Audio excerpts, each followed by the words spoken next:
Ya Allah, turunkanlah rahmat dari berkah, kesehatan dan keafiatan, keamanan dan keselamatan, dan ilmu, petunjuk, taufik dan keampunan-Mu ya Allah pada kami semua dan juga kepada orang-orang tua kami yang telah mendahului.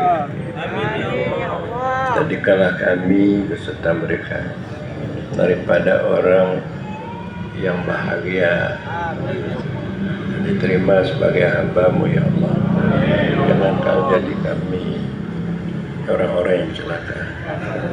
Dan juga anak-anak kami yang muda-muda, baik laki-laki dan perempuan, dapat mencintai agama, berbuat taat, berbuat yang baik-baik, laksanakan perintah-Mu, jangan ada yang meninggalkan salat, jangan ada lagi yang bernarkoba, yang bersabu-sabu dan melakukan maksiat, supaya hidup mereka itu hidup yang bermanfaat, hidup yang berguna, hidup yang dapat kemenangan untuk diri mereka, baik di dunia dan juga di akhirat.